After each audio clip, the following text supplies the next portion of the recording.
आज का रात्रि क्लास है 26/11/1967। क्या करना चाहिए? ये चित्र भी भेज देना चाहिए देखने के लिए, और उनको समझाना चाहिए कि इनको कहा जाता है वैष्णव। कौन सी चित्र को बताया होगा? है लक्ष्मी नारायण के चित्र के लिए बताया, इनको कहा जाता है वैष्णव। विष्णु की संतान वैष्णव, विष्णु के फॉलोअर वैष्णव। जो विष्णु के ये दो रूप हैं और ये डबल वेजिटेरियन। कौन से दो रूप? लक्ष्मी और नारायण। अकेली लक्ष्मी नहीं है, अकेला नारायण नहीं, आदि नारायण और आदि नारायणी, और उनमें भी प्रवेश करने वाली वो आत्माएं जो सतयुग में 16 कला संपूर्ण राधा कृष्ण बनती है। तो ये डबल वेजिटेरियन है बना। वो जो स्थूल वेजिटेबल है उसका उपयोग करते हैं, मांस मच्छी नहीं खाते हैं, हिंसा की बात नहीं करते हैं। और फिर डबल को ऐसे कहा, डबल कहा कि वो काम विकार की भी हिंसा नहीं करते हैं। काम विकार में मन बुद्धि क्या खाती है? देह भान को खाती है ना, तो ये विकार में भी नहीं जाते हैं। उसको कहा जाता है विकार विपरीत कार्य। देवताएं तो ऐसा विपरीत कार्य नहीं करते थे जिसमें कोई प्रकार की हिंसा हो, खून खराबा हो। तो ये है वाइसलेस, डबल वाइसलेस। बताया कि बड़े ते बड़ी हिंसा तो ये है जो विकार में जाते हैं, और ये लक्ष्मी नारायण तो विकार में नहीं जाते हैं, वाइसलेस हैं। तो ऐसी सच्ची सच्ची वेजिटेरियन कॉन्फ्रेंस ये डीटी डिनेस्टी है।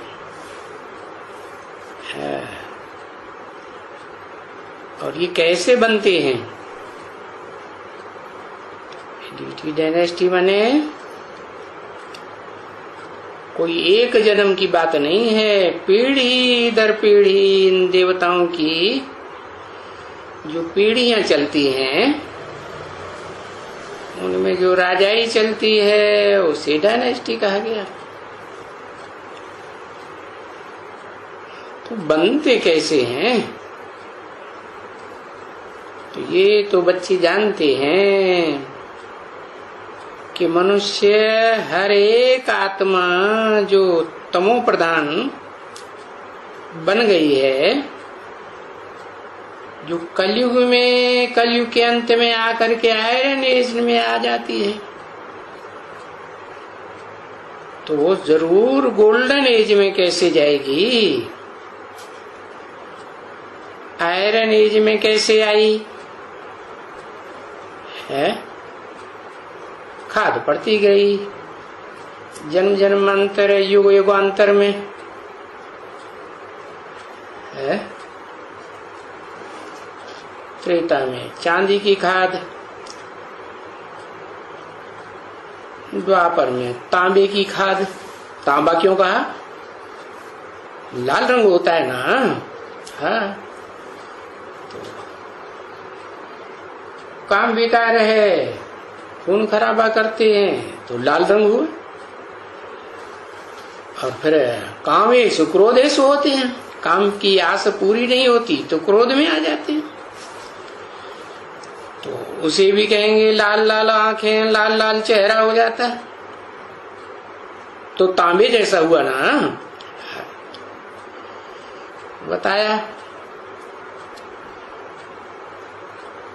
कलयुग में लोहे की खाद पड़ती है।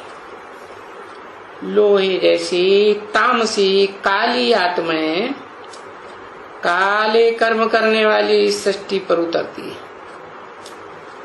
है।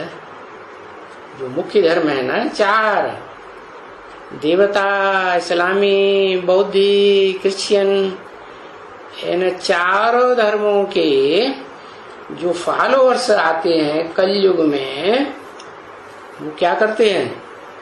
एकदम इस दुनिया को तामसी बनाते हैं।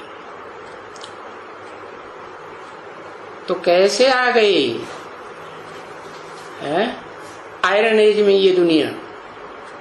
इनके संग के रंग में आकर के आयरन एज में आ गई। अब गोल्डन एज में कैसे जाएगी? है गोल्ड कहा ही जाता है सच्चाई को, सतयुग को। तो यही प्राचीन राजयोग है, भारत का सहज राजयोग। योग माना है आत्मा अपने बाप से योग लगाए, अपन को आत्मा समझे, देह न समझे, और आत्मा के बाप को पहचाने। आत्मा निराकार, आत्मा ही नहीं देखने में आती, तो आत्माओं का बाप कैसे देखने में, पहचानने में आएगा? है? अरे आत्मा भी तो शरीर में आती है ना, नहीं आती? हाँ, तो जैसे आत्मा शरीर में आके पार्ट बजाती है, ऐसे परमपिता परमात्मा भी शरीर में पार्ट बजाते हैं। तो वो पहचान देते हैं। क्या? आत्मा की भी पहचान देते, आत्मा के बाप की भी पहचान देते, और आत्मा का बाप जिस मुकर्रर रथ में इस सृष्टि रूपी रंगमंच पर प्रवेश करता है, उसकी भी पूरी पहचान देते।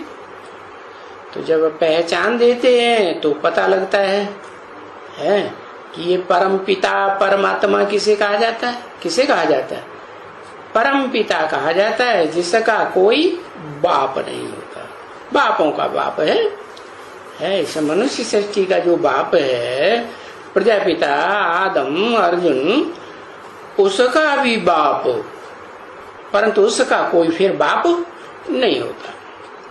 तो उसे पहचान करके इस सृष्टि रूपी रंगमंच पर कि कहाँ पार्ट बजाए रहा है और किस तन में पार्ट बजाए रहा है, उसे योग लगाना।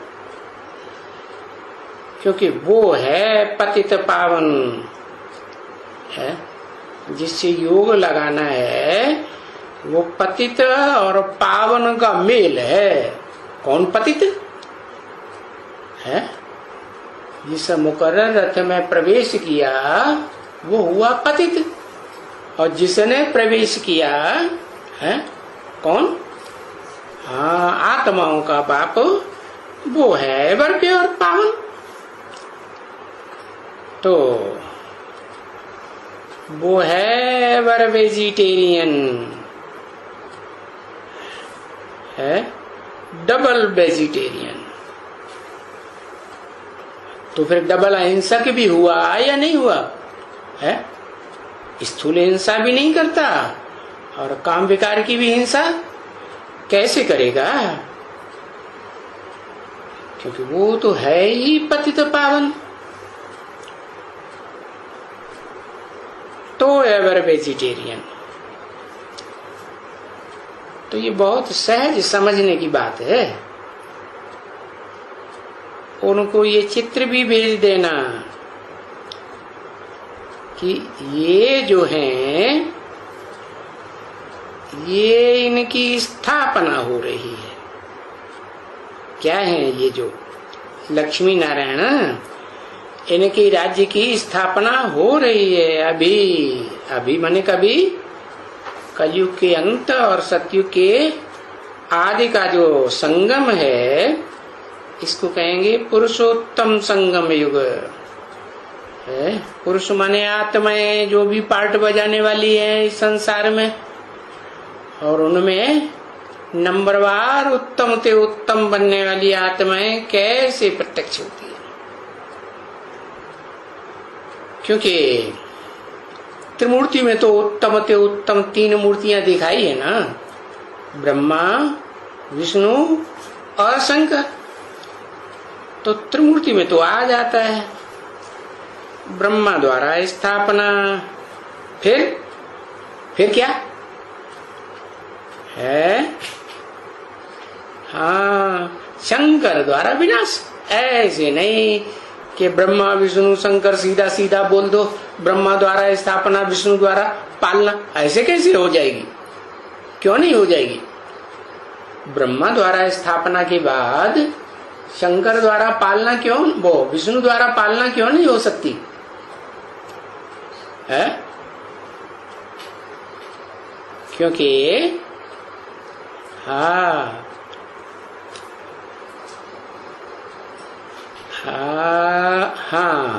क्योंकि जो नीची कुरी के ब्राह्मण पैदा होते हैं, 9 कुरियों के ब्राह्मण माने गए ना, तो जो 9 कुरी के ब्राह्मणों में से नीची कुरी के ब्राह्मण हैं, वो न का जब तक सफाया नहीं होगा तब तक है पालना किसकी करेंगे? वो तो मिक्स रहेंगे, और मिक्स रहेंगे तो क्या करेंगे?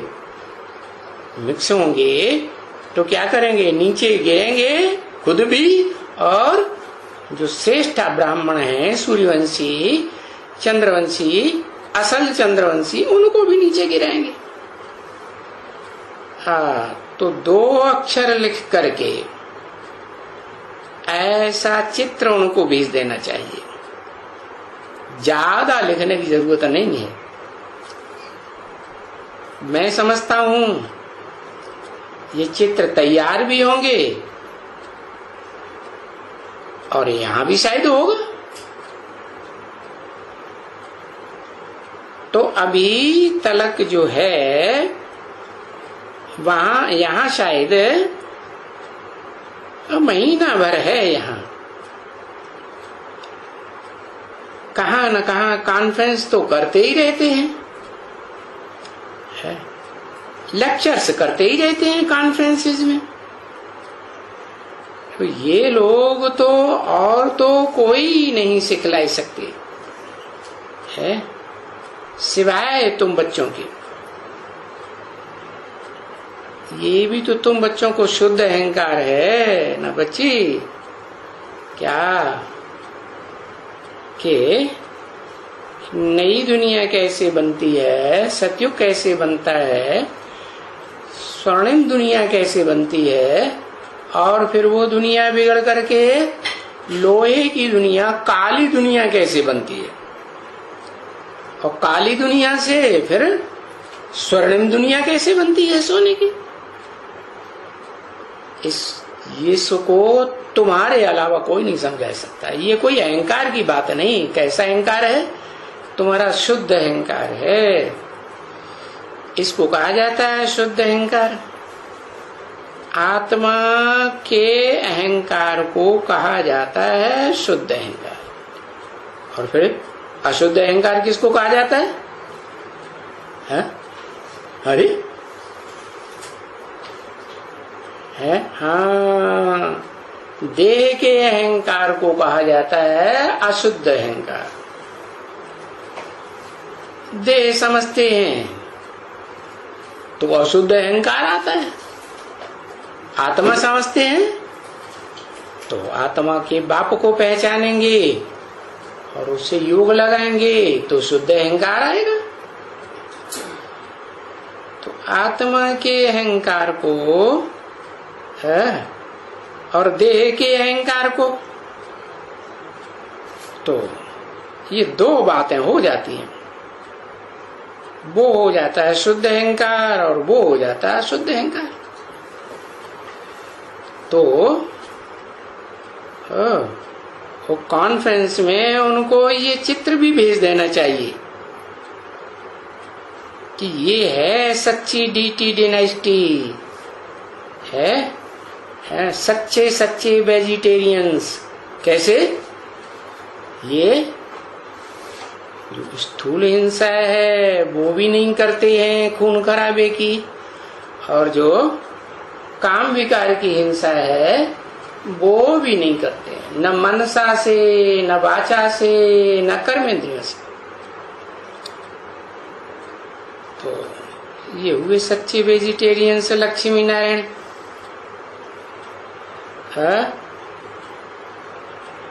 और सिर्फ वो नहीं खाते हैं ये नॉन वेजिटेरियन चीज, कोई बड़ी बात नहीं है, बल्कि क्योंकि तुम बच्चों को तो ये जैसे कहते हैं कि कंठ है, क्योंकि जानते हो बरोबर कि याद की यात्रा से हमारा पाप कर्म जन्म जन्मांतर का विनाश हो जाएगा। हाँ, और जब पाप कर्म विनाश हो जाएंगे तो फिर पापों का बीज बोया ही नहीं जाएगा। फिर क्या होगा? फिर हम ये देवता बन जाएंगे। तो ये है तुम्हारी एम ऑब्जेक्ट। क्या तुम्हारी एम ऑब्जेक्ट है? नर से ये नारायण बनना। जैसे वहां पढ़ाई होती है ना स्कूलों में, तो उनकी एम ऑब्जेक्ट होती है। कोई डॉक्टर की पढ़ाई पढ़ते हैं तो कहते हैं MBBS की पढ़ाई पढ़ के सर्जन बनेंगे, डॉक्टर बनेंगे। है वकालत की पढ़ाई होती है तो कहेंगे हम जज बनेंगे, अटॉर्नी जनरल बनेंगे। तो पूरा पक्का वैष्णव बनाना यानी विष्णु के वो दो रूप हैं। क्या? नारी से लक्ष्मी और नर से नारायण बनना। और ये नहीं कि कोई अगले जन्म में बनेंगे। या अरे दुनिया में भी पढ़ाई पढ़ते हैं, MBBS है या वकालत की पढ़ाई पढ़ते हैं, इंजीनियरिंग पढ़ते हैं, तो क्या ये कहते हैं यहाँ पढ़ाई पढ़ो अगले जन्म में बन जाना? नहीं, यहाँ भी बाप आकर पढ़ाते हैं तो कोई अंधश्रद्धा थोड़ी सिखाएंगे। तो वो कहते हैं यही पढ़ाई पढ़ो इसी जन्म में, और इसी जन्म में क्या बनना है? डायरेक्ट नर से नारायण बनना। ऐसे नहीं है कि सतयुग में जाकर के उन आदि नारायण का बच्चा है वो 16 कला संपूर्ण कृष्ण बनेंगे। नहीं, यही बनना है और उनसे भी ऊंच पद पाना है। क्या कि 16 कला संपूर्ण है वो तो कलातीत सुख नहीं भोगते हैं। कलाओं के अंदर 16 कला है ना, कलाओं के अंदर का सुख भोगते हैं। और तुम्हारा तो लक्ष्य है नर से इसी जन्म में नारायण बनना, नारी से लक्ष्मी बनना। तो तुम उनसे भी ऊंच सुख भोगते हो, कलातीत। कैसे? अति इंद्रिय सुख भोगते हो, इंद्रियों से भी परे का सुख। तो सतयुग में तो इंद्रियों का सुख ही भोगते हैं। है? देवताओं को क्या कहेंगे? भोगी कहेंगे या भोक्ता कहेंगे? क्या कहेंगे? अरे भोगी ही तो हैं, तो भोगी हैं तो नीचे गिरेंगे। चाहे वो ज्ञान इंद्रियों से सुख भोगने वाले बने और चाहे कर्म इंद्रियों से सुख भोगने वाले बने, नीचे तो गिरते। तो वो है अधोमुखी है। और तुम इसी जन्म में बनते हो तो तुम कैसे हो? ऊर्ध्वमुखी। तुमको लगातार ऊपर चढ़ना है या इस जन्म में नीचे गिरना है? ऊपर जाना। तो देखो उनकी डिनाइस्टी और तुम्हारी डिनाइस्टी तो हैं दोनों वेजिटेरियन। क्या सत्युग में जो 16 कला संपूर्ण देवताएं होंगे, देवी देवताएं, वो भी डबल वेजिटेरियन और तुम भी डबल वेजिटेरियन। ये ऐसे डायनेस्टी पवित्र बनती है। तो जाएं, जा करके कोई भाषण करे उनकी कॉन्फ्रेंस में, है वैष्णवों की जो कॉन्फ्रेंस हो रही, जिसमें तुमको निमंत्रण दिया जाने के लिए ना बुला रहे हैं, तो वहां जाकर के कोई भाषण करे, जैसे बाबा कहते हैं वैसे भाषण करे। कोई भाषण करने की कोई डिफिकल्टी की बात नहीं है इसमें। और चित्र भी ले जाना चाहिए, है हाँ। अगर रात का प्रोग्राम है तो भले इसमें भी ये पड़ी हुई है पड़ी है, और हाल तो सब जगह होते ही है। बिजली का कनेक्शन भी सब जगह होता है। फिर भी मैं समझता हूं कहां भी अगर बिजली न हो है और दिन हो भले, तो भी इसके अंदर कुछ न कुछ जगा सकते हैं। क्या किसके अंदर? लक्ष्मी नारायण का जो चित्र है ना, वो ट्रांसलाइट का बना दो, है? तो उनके पास बिजली हो या न हो, वो तो ट्रांसलाइट का चित्र बैटरी से भी चलेगा ना। हाँ, चल सकता है। तो ये आजकल बिजली है, बड़ी बत्तियां जो उसका वो भर देते हैं, ये बैटरी से है, ये लाइट भर देते हैं, ये बैटरी को छोड़ देते हैं। हम लाइट वाली बत्ती भी इसके अंदर रख देवे। हाँ, तो मैं समझता हूं वो भी इतना चमत्कार दिखाएंगे। हाँ, इसमें ट्यूब है, उसमें तो बत्ती रख देंगे ऐसे करके, जैसे जो गाइड्स के पास होती है ना, ऐसी भी बत्ती आती है जो भर के फिर रख दियो कहां भी, जितना भरेंगे उतना चलेगी, है। बैटरी की फिर दरकार भी नहीं है। हाँ, कोई भी जगह जाकर के समझा सकते हैं, है? सन्मुख हो जाके समझा सकते हैं, और ये भी जा सकते हैं। हाँ, कोई नहीं जा सकते, अरे नहीं, ये तो बहुत इजी है समझाना कि जो तुम कहते हो वेजिटेरियन को वैष्णव कहते हो ना, और वैष्णव तो किसकी वंशावली हुए? कहेंगे विष्णु की वंशावली है। जैसे वो आर्य समाजी हो, वो क्या नाम ब्रह्म समाजी होते हैं, उनसे पूछो किसकी वंशावली, कहेंगे ब्रह्मा की वंशावली। और शैव समाजी होते हैं, उनसे पूछो किसकी वंशावली, कैसे शिव की वंशावली। तो ऐसे ही वैष्णव को विष्णु की वंशावली कहा जाता है ना। विष्णु वंशावली बताओ कि ये हैं कौन, किसकी तरफ इशारा करेंगे? हा? चित्र की तरफ इशारा, जड़ चित्र की तरफ सिर्फ।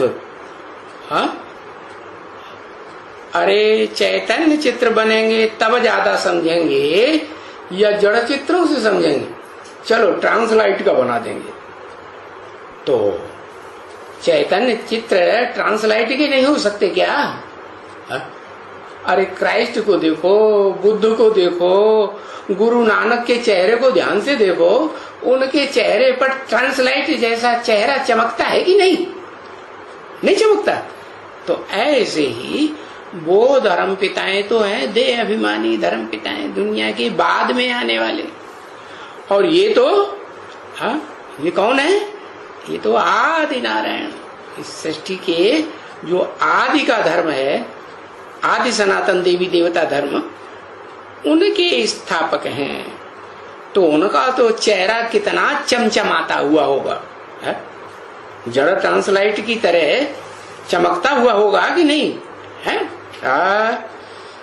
तो ये है वाइसलेस, असली विष्णु की वंशावली, वैष्णव।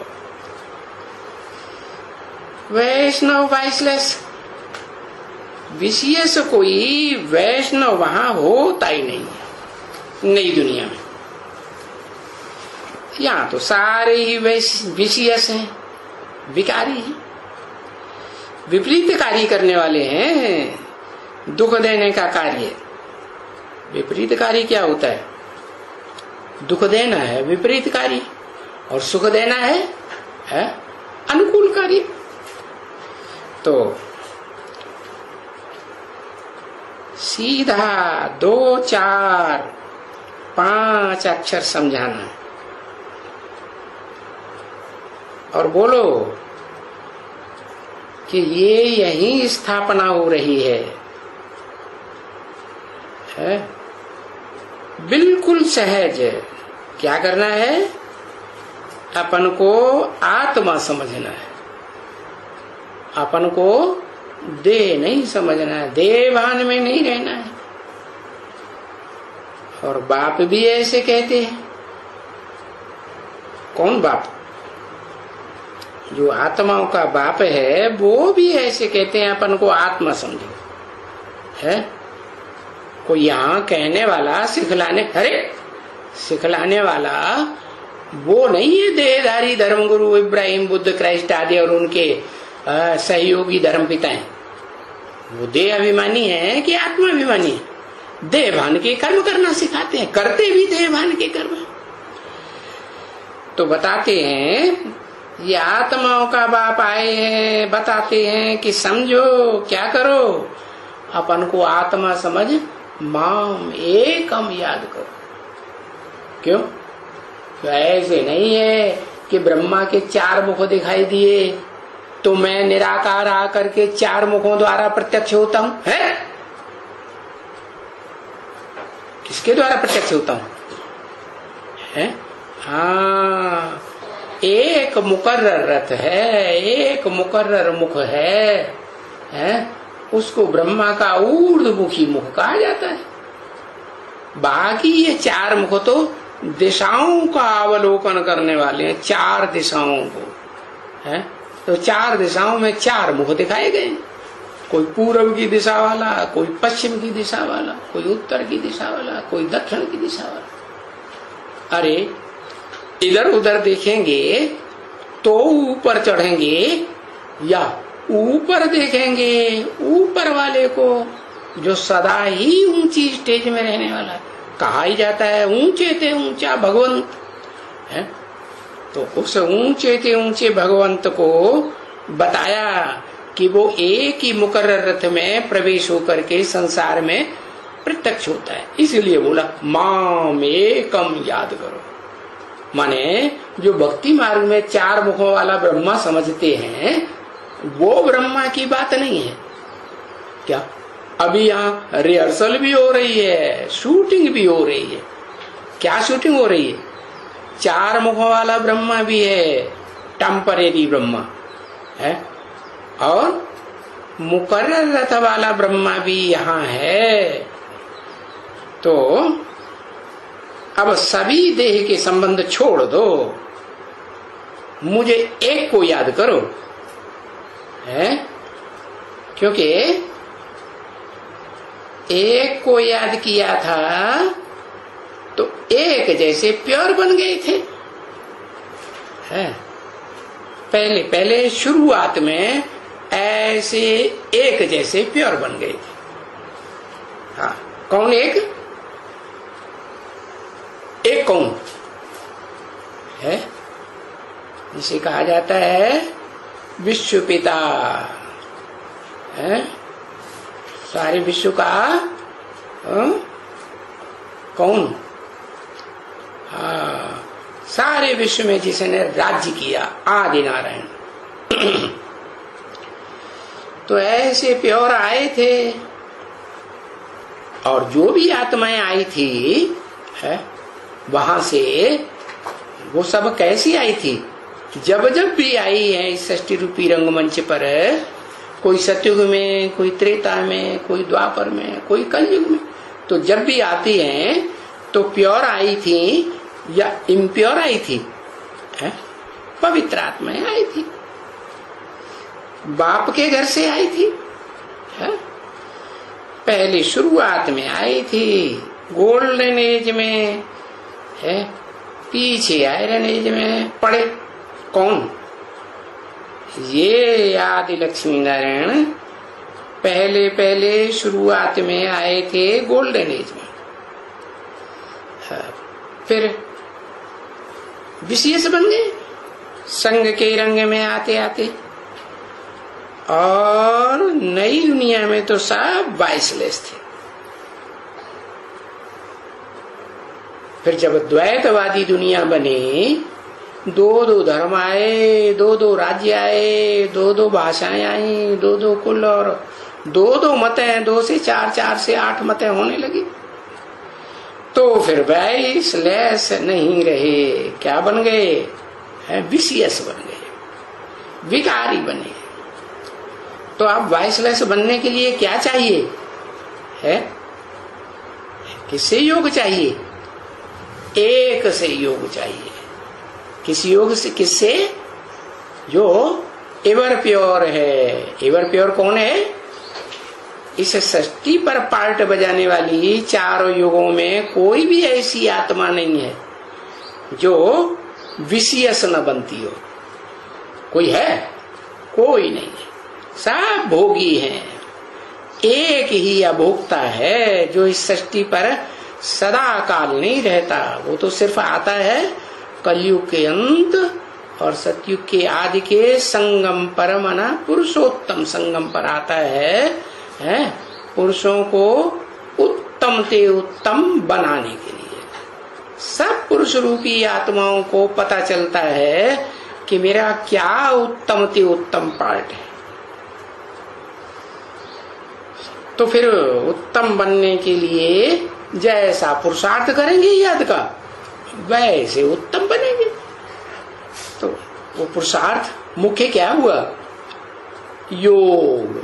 किससे योग है, पावन एवर प्योर जो है सुप्रीम सोल, वो इस सृष्टि पर है, जो मुकर्रर रथ में पार्ट बजाए रहा है, उसको पहचान करके उससे योग चाहिए है। और ये योग प्राचीन भारत का बिल्कुल नामी ग्रामी योग है क्या, ऐसे नहीं कि ये भारत में कोई सतयुग में देवताओं ने सीखा था, या त्रेता में क्षत्रियों ने सीखा था, या द्वापर में सिखाया गया। जैसा उन्होंने लिख दिया है कि द्वापर में कृष्ण भगवान आए, राजयोग सिखाया है, महाभारत युद्ध कराया, ये सब झूठी बातें। असली बात क्या है, असली बात है कि वो अंत में आता है, चारों युगों के अंत में।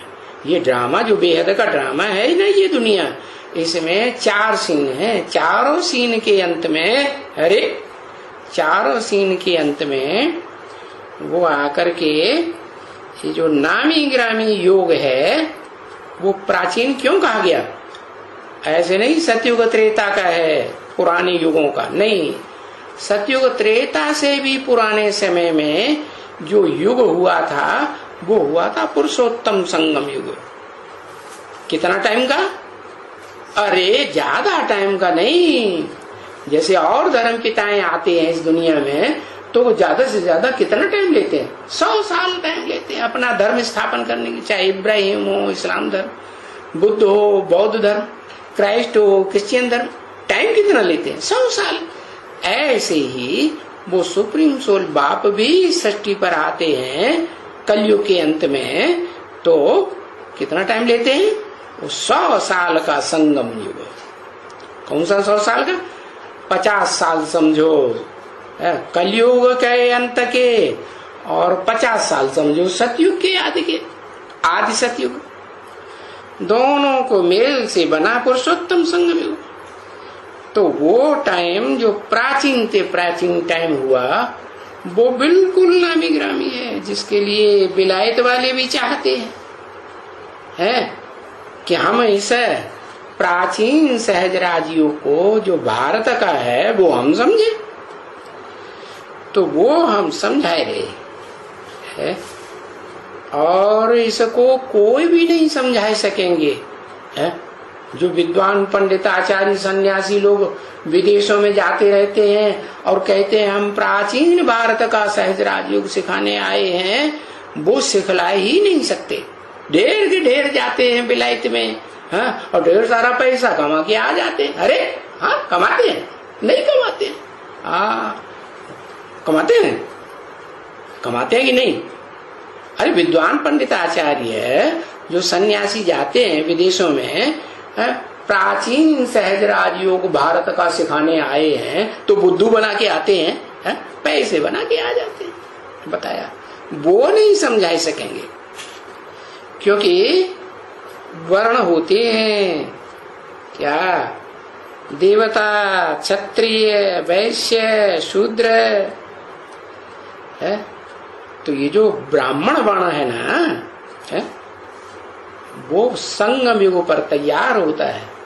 और ब्राह्मणों की तो भारत में पूजा की जाती है ना, है?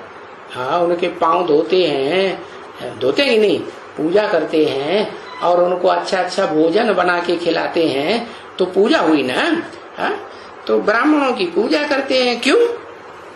क्योंकि ब्राह्मण जो सच्चे पक्के ब्राह्मण होते हैं, वो ही पक्के देवता बनते हैं।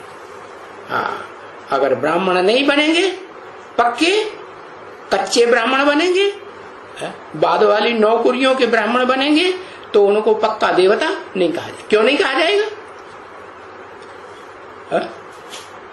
इसलिए नहीं कहा जाएगा कि वो सतयुग में भले जाके देवता बनेंगे, लेकिन कम कला के देवता बनेंगे, कमजोर देवता। तो द्वैतवादी द्वापर युग आएगा ना, दो धर्म दो राज्य है, तो उस समय उनके प्रभाव में आ जाते हैं कमजोरी के कारण।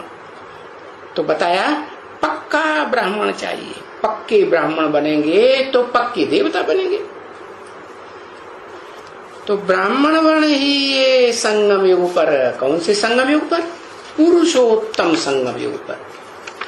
ऐसे नहीं सतयुग त्रेता का संगम समझ लो, या त्रेता द्वापर का संगम समझ नहीं, द्वापर कलयुग का संगम समझ लो नहीं। कौन सा संगम?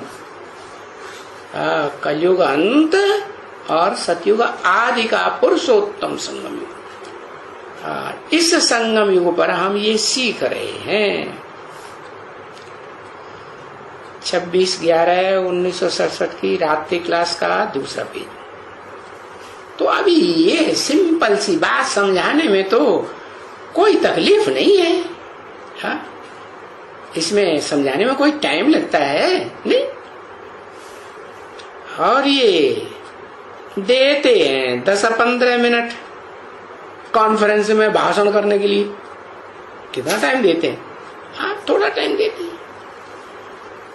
अगर उनको तुम्हारा भाषण पसंद आता है, हाँ, तो उस भाषण को बढ़ाने के लिए टाइम भी बढ़ा देंगे। हाँ, उन्हें पसंद आएगा तो टाइम बढ़ाएंगे कि नहीं? हाँ, तो बढ़ा सकते हैं। अगर जो समझने वाला है, क्योंकि वो जो मंच बनाते हैं ना, तो कोई तो ऐसे होते हैं कि वो मंच पर बैठने वाले होते हैं, वो बहुत कुछ समझते रहते हैं कि उन्होंने क्या बोला। हाँ, तो उनको समझ में आता है तो फिर बढ़ा सकते हैं टाइम। बाकी ये है कि उन बैठने वालों में कोई कौआ बैठा होगा। कौआ क्या करता है? कौआ तो गंध खाता है? मांस मच्छी खाने वाले को क्या कहेंगे? वैष्णव कहेंगे? नहीं। कौआ बैठा होगा तो बट गिनगिनी बजाए देंगे, है? खराब खराब आवाज करेंगे कि कोयल की आवाज करेंगे? नहीं, ऐसी आवाज कर देंगे कि माथा मारेंगे। तुम कितना भी माथा मारेंगे, भाषण में अच्छे से अच्छी बात सुना करके वो किसी की बुद्धि में नहीं बैठेगा, है? क्योंकि बुद्धि में बैठना गोया उनका सारा दुकान खत्म हो जाना सन्यासियों का, है? बुद्धि में अगर बैठ जाए तो सन्यासियों का दुकान चलता रहेगा, है? जो सन्यासी विदेश में जाकर के इतना ढेर सारा पैसा कमा के आते हैं, है? सहज राजयोग भारत का सिखाने के नाम पर। तो अभी तुम बच्चों का ये स्थापना तो नहीं हुई है पूरी, है? कोई पूछे तुमने कुछ किया है, ऐसा काम करके दिखाया है प्रैक्टिकल में, तो वो तो तुम कुछ अभी दिखाई नहीं सकते कि स्थापना हो गई पूरी। नहीं, तो टाइम तो बहुत चाहिए। तो कोलाहल मच जावे अगर तुम्हारी बात को मंच पर बैठने वाले समझ जावे और टाइम बढ़ाने के लिए बोल लें, रिवॉल्यूशन हो जाए। अगर ये मान ले कोई बड़ा सन्यासी है, छोटे मोटे सन्यासी से बात नहीं चलेंगी, उसको तो बड़े बड़े सन्यासी झावड़े आए देंगे। क्या उसकी बात मानेंगे? नहीं मानेंगे। समझो, शंकराचार्य है या कोई बड़ा अच्छा पंडित विद्वान आचार्य है, जैसे ये चिन्मयानंद है, और भी बहुत है? शिवानंद अच्छे साधु माने जाते हैं ना, तो ऐसे और भी है। अगर ये समझ जावे कि ये अरे राइट बात है? हाँ, ब्रह्मा कुमारियां कहती है कि भगवान निराकार है? न कि कृष्ण। अरे कृष्ण तो साकार है, भगवान तो निराकार शिव है।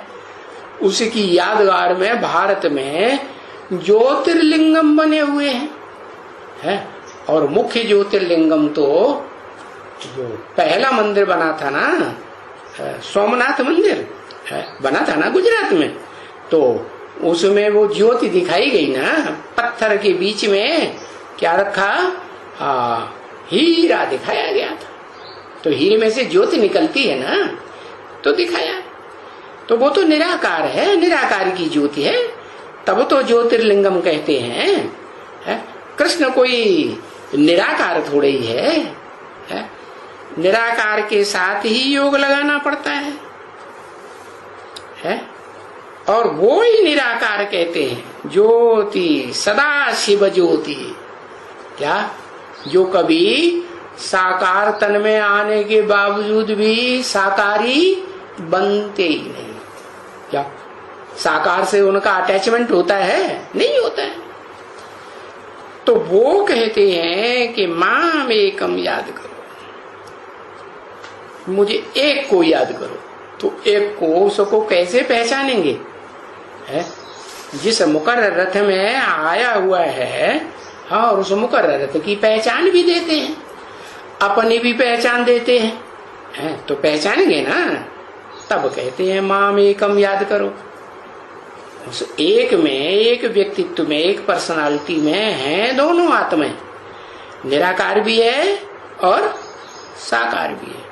पतित से पतित कामी कांटा भी है, और पावन से पावन एवर प्योर परम पिता शिव की आत्मा भी है।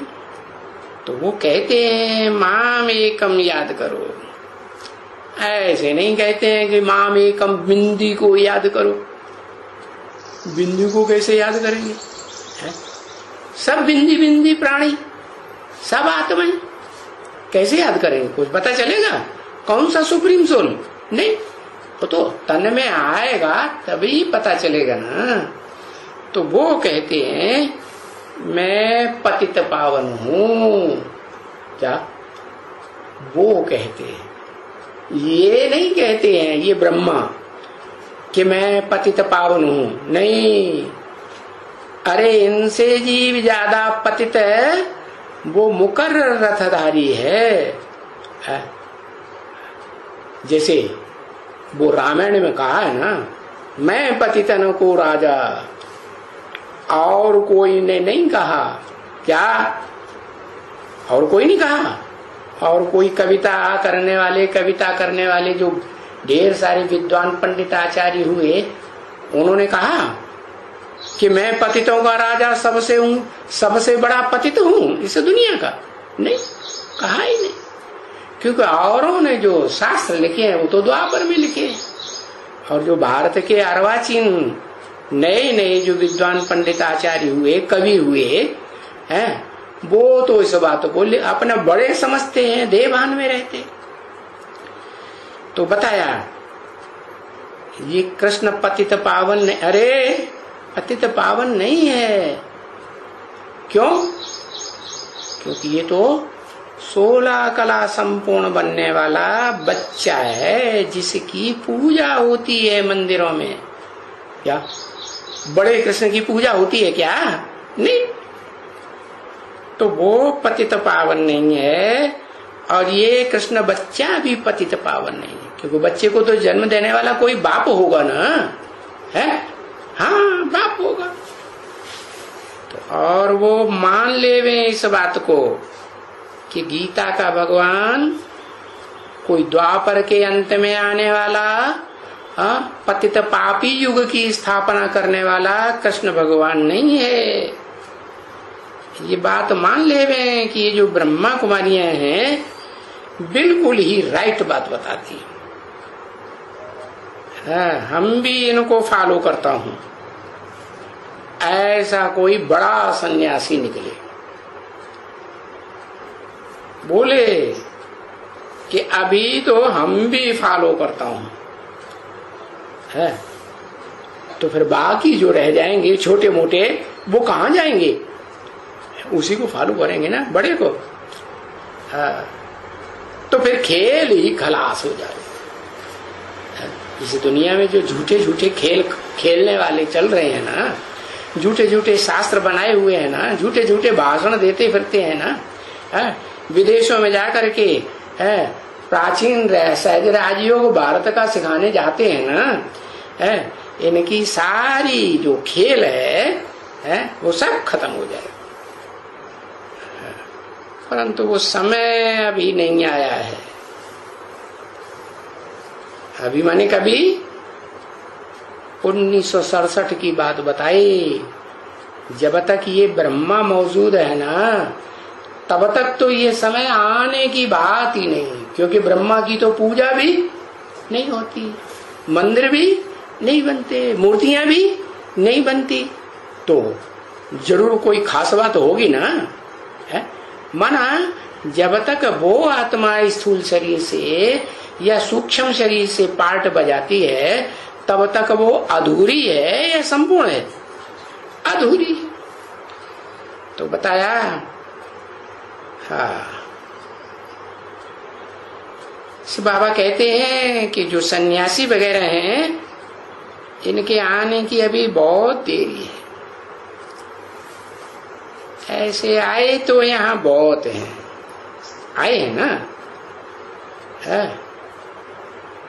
बाबा को बहुत गोद में, बाबा को बाकी भी पहनते हैं, आंसू भी बहाते हैं, और समझते भी बड़े बड़े अच्छे हैं। जो कहते थे कि हमारा बहुत फॉलोअर्स हैं, ऐसे सन्यासी भी आते। अच्छा, ये समझ करके ये राइट करके हम अभी जाते हैं इस सर्विस के ऊपर, हम फिर लग जाएंगे।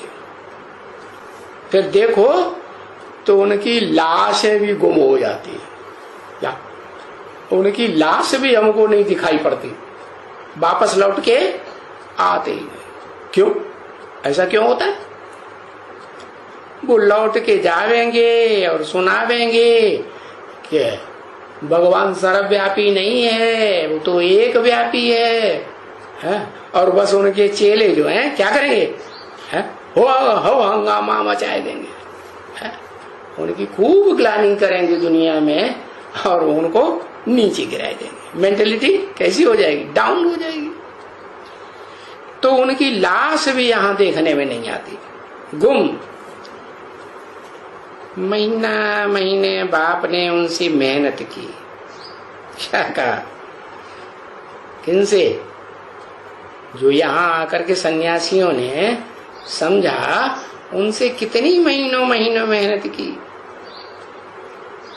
पीछे उनको बहम भी पड़ता था, बहम माने संशय भी आता था, शक भी पड़ता था, है?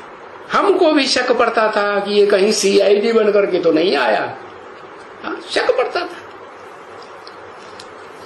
क्योंकि सीआईडी के ये जो होते हैं ना, है ये ऐसे सीआईडी में बहुत होते हैं, वेश धारण कर लेते हैं सन्यासियों का। और सन्यासी पहरवाइश में बहुत इधर उधर फिरते रहते हैं, ढेर के ढेर। तो ये भी शक पड़ता था कि ये कहीं सन्यासी के वेश में सीआईडी तो नहीं बन करके आए, पता नहीं ये है। और अगर वो भी था तो इनको अच्छा बहुत लगता था। क्या? सीआईडी भी था तो अच्छा अच्छा करता था या विरोध करता था? अच्छा बहुत लगता था।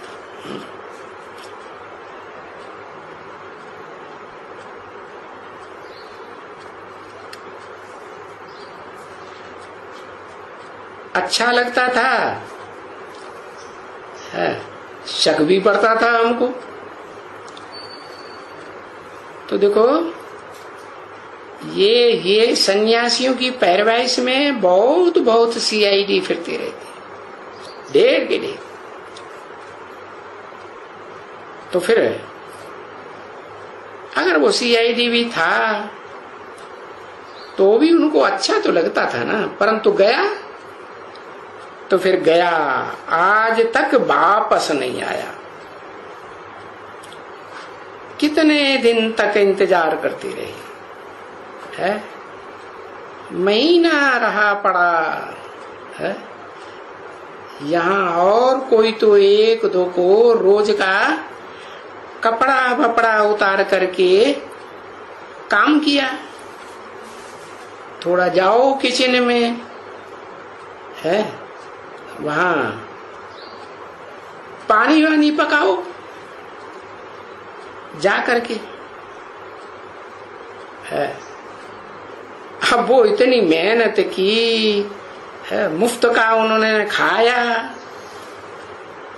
तो 2 4 5 रोज बेशक रहा। और फिर बोला, बाबा ये तो मेहनत हमारे से नहीं होगी। क्या? कि किचन में काम करो, पानी भरो, पानी गर्म करो, है? ये कपड़े धो। सन्यासियों में तो देवान बहुत होता है ना, ये हमसे मेहनत नहीं हो सकेगी, नहीं होती है। तो ये कपड़ा तुम्हारा रखा है हमारे पास, तुमने जो ये लाल कपड़े पीले कपड़े उतार के यहाँ रख दिए ना, ये रखा है, अपने कपड़े पहनो और जाओ, है? बाकी यहाँ तो तुम्हारा देह अभिमान छांटने के लिए, उतारने के लिए ये सारा काम करवाना पड़ेगा। किसी ये करवाते हैं कि पता चले इनका देहभान खलास हुआ या नहीं हुआ, तो उनसे झाड़ू भी लगवाते, कपड़े भी साफ करवाते। तो नहीं रुकते हो तो पहनो अपने कपड़े, ये रखे हैं, और जाओ।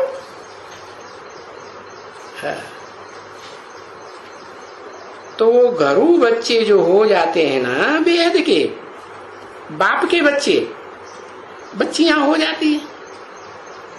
हाँ, तो जो घर के बच्चे होंगे वो तो घर का काम करेंगे ना, नहीं करेंगे? हाँ, घर के बच्चे होंगे तो जरूर करेंगे, हर एक करेंगे। देखो यहाँ ये बच्चे बच्चियां घर का सारा काम करते हैं कि नहीं करते हैं? नहीं करते। हाँ, बाथरूम भी साफ करते हैं, घर में झाड़ू भी लगाते हैं, पानी भी भरते हैं, कपड़े भी धोते हैं, करते हैं ना। ऐसे बहुत गोप आते हैं, है? गोप आकर के खुद कहते हैं, बाबा आज हम भोजन बनाएंगे किचन में, बाबा की याद में रहकर। अच्छा, भले बच्चे, बच्चियां आती हैं तो बोलती हैं आज हम भोजन बनाएंगे।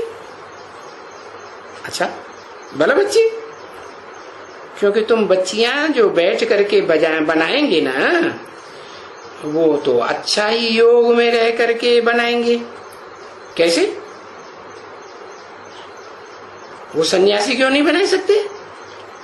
क्यों? उनको देहभान आता है, देह अहंकार आता है कि हमसे ऐसे ऐसे ये है कर्मणा के काम करवाते हैं, जैसे दास दासियों से कराया जाता है। अभी तक तो हम मसनद पर बैठे बैठे संदली पे अपने चेले चपाटों से करवाते थे, और यहाँ ये वही काम हमसे करवाते हैं। तो वो तो योग में रह ही नहीं सकते, और योग में नहीं रह सकते तो बिना योग में रहे जो भोजन बनाएंगे उसका क्या असर होगा?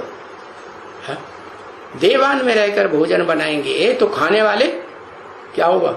देवान वाले बनेंगे कि आत्माभिमानी बनेंगे? देवान वाले बनेंगे। जब तक उनका बनाया हुआ भोजन पेट में रहेगा तो देवान जरूर बढ़ेगा। हाँ, तो बताया कि तुम बच्चों को तो पता है कि बाप आए हैं हमारे सन्मुख, कहते हैं याद में रह करके बनाओ, है? तो उस भोजन में याद की ताकत भर जाएगी। हाँ, और वो भोजन फिर हमको भी अच्छा लगेगा। अगर यहाँ की योग में रह करके बनाती है तो हम पदम सो भाग्यशाली है, जल्दी बन जाएंगे। समझे ना? क्योंकि ये भी तो स्टूडेंट है ना, जिसको दादा कहते हो, दादा जिसको कहते हो वो भी तो स्टूडेंट है ना बच्चे। और बाबा भी तो ये गाइन भी है स्टूडेंट लाइफ के लिए कि student life is the best life. परंतु कौन से स्टूडेंट की बेस्ट लाइफ? ईश्वरीय student life is the best. कैसे कहेंगे ना? स्टूडेंट लाइफ तो बहुत होती है, बहुतों की होती है, तो वो तो है ही बेस्ट, क्योंकि उसमें भी कुछ न कुछ आमदनी होती है, पगार मिलता है, अच्छे अच्छे नंबरवार पगार पाने वाले होते हैं पुरुषार्थ अनुसार। तो इन सभी स्टेजेस में जो भी दुनिया में स्टडीज हैं, पढ़ाइयां हैं, सबसे अच्छी पढ़ाई कौन है? तो फिर उनके ऊपर ये महिमा गाई हुई है। किसके ऊपर? Godly student life is the best. क्या सब प्रकार की स्टूडेंट लाइफ बेस्ट नहीं,